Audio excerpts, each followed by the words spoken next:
Looking at the recent news, the officials and the customers, both potential and current, are somewhat alarmed. Who would want to ride around in an electric scooter that can explode into flames anytime? Or is that so? Is it that simple? Are all EVs destined to catch fire one day? Are they safe enough yet? I'll talk about everything related to safety in electric vehicles, especially scooters in India, in this specific video to clear up as many confusions and misconceptions as possible. So that if you are a potential EV customer, I don't want you to get disheartened by all the negative news. So this is Pawan and I insist tech. Let's get started.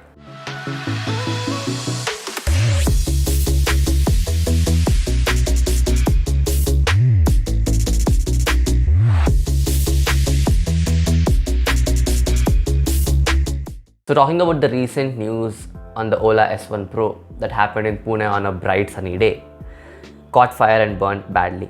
This is what started all the buzz around safety concerns. At least it amplified it. Ola has said that they are working on figuring out what went wrong in the scooter that caused the fire, but still the investigation is going on and still don't have an update yet at the time of making this video. There is more news to listen up to.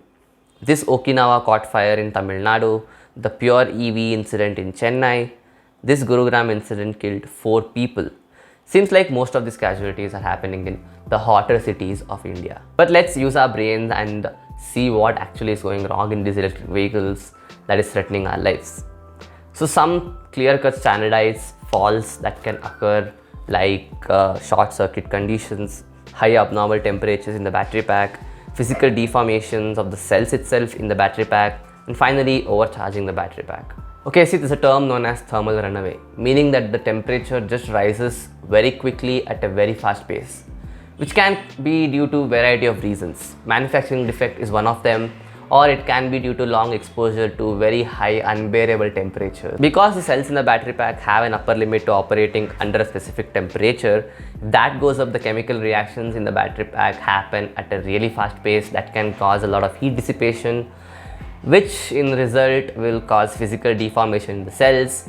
That will lead to punctures in the cells itself, and there you go, fire everywhere. A short circuit can be caused internally in a battery pack due to some unusual contact between the small dendrite particles in the cells or the individual cells itself. This will lead to high short circuit currents passing that can cause a lot of heat, resulting in fire at an instant of time. If you want to know more about the physical structure of the battery pack, you can watch this video right here.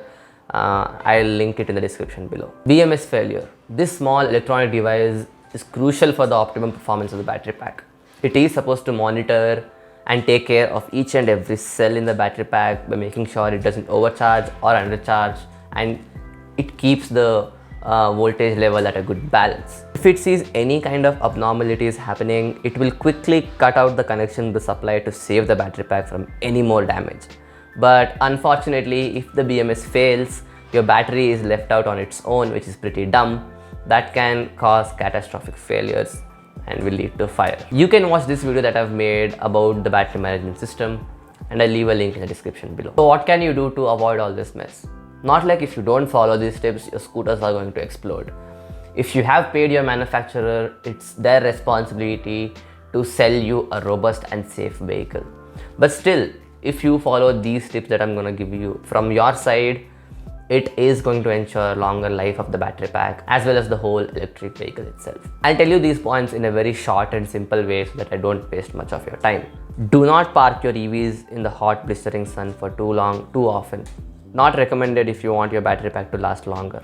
Always make sure you look for a shaded region so that your scooter or car stays at an acceptable optimum temperature. Do not plug it in as soon as you stop riding it. Let it chill for a bit. Let the battery pack return to an ambient temperature, then you can go ahead and charge it. Because see, charging causes heat production, and pushing in more current into a battery when it's already dealing with thermal stress can be a bad idea. Make sure your charger is working as intended. If there is a fault in it, it can send too much or too little current, which can cause damage to the battery pack. Your battery pack is assisted with the BMS to take care of it, but like I said, even if the BMS fails in a worst case scenario, at least the charger is helping the situation a bit. These few setbacks don't make EVs unsafe on their own. There are bigger factors that are contributing to it, like defect from the manufacturing end.